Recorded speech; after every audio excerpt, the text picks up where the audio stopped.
नमस्कार। आज की कहानी है बहू का दर्द। मम्मी जी सुनिए, ये टिफिन पैक किया है। आप पार्क में टहलने जा रही हैं तो जरा जाते हुए यह टिफिन नीचे वाली फ्लोर पर सुशीला आंटी को दे दीजिएगा और कुछ जान पहचान कर लीजिएगा। सुशीला? बहू कौन है यह सुशीला? मम्मी जी, अभी कल ही मैं सुशीला आंटी से मिली। उनका परिवार अपनी सोसाइटी के तीसरे फ्लोर पर शिफ्ट हुआ है।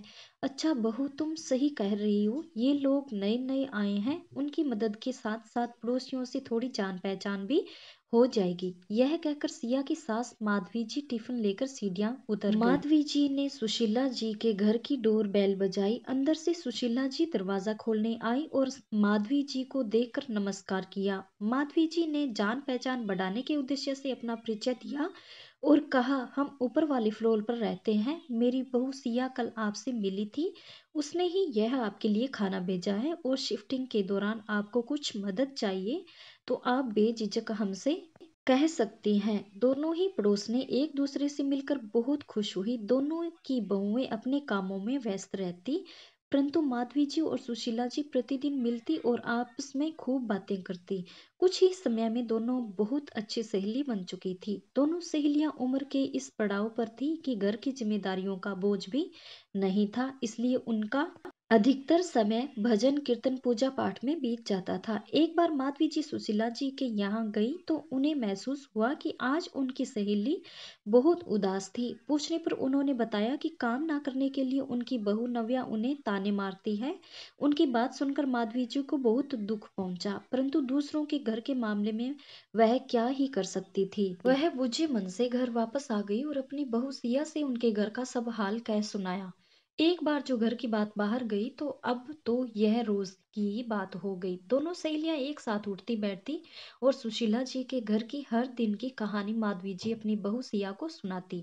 सिया भी रोज रोज की इस मुसीबत से तंग आ चुकी थी। एक दिन रविवार को सिया अपने घर का राशन लेने के लिए पास के ही एक स्टोर पर जा रही थी तो उसे लिफ्ट में नव्या भी मिली। अरे नव्या, तुम कैसी हो? मैं बिल्कुल ठीक हूँ, तुम बताओ तुम कैसी हो?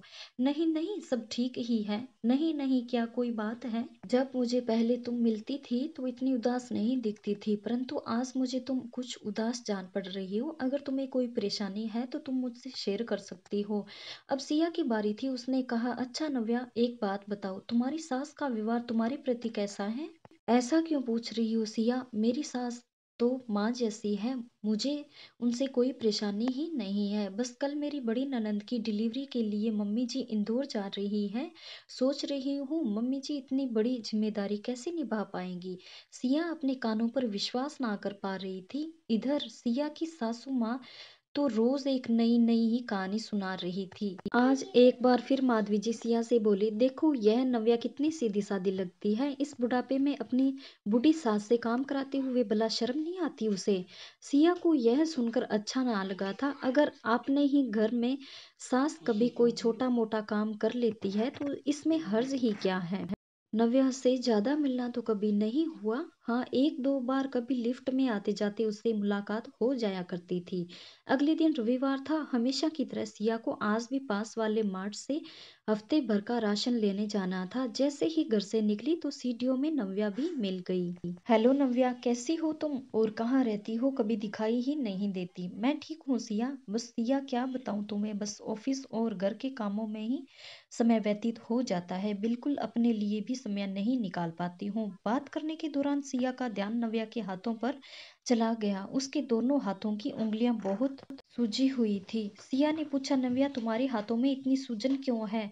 अरे बस यही तो दिक्कत है, मुझे अर्थराइटिस है और मैं घर का छोटा मोटा काम भी मुश्किल ही कर पाती हूँ। और पिछले कुछ दिनों से तो तकलीफ इतनी बढ़ गई है कि सब्जी आदि कटवाने की सहायता मम्मी जी से लेनी पड़ रही है।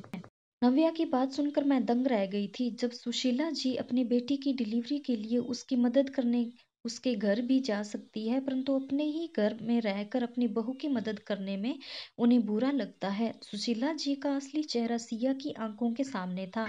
जैसी वह दिखती थी, ऐसी तो वह बिल्कुल भी नहीं थी। रोज रोज उनकी बेकार की बातें सुनने से उसकी अच्छी भली सास का व्यवहार परिवर्तित तो हो गया था, और दूसरी ओर सुशीला जी का दोगला व्यक्तित्व बेटी की जरूरत को तो समझ पा रहा था, परंतु बहू का दर्द न ही उसे समझ आ रहा था और न ही उसका दर्द उनकी मतलबी हत्या को पिघला पा रहा था। तो कैसी लगी आपको मेरी स्टोरी? अगर आपको मेरी कहानियाँ पसंद आई तो प्लीज़ लाइक शेयर और सब्सक्राइब जरूर कीजिएगा।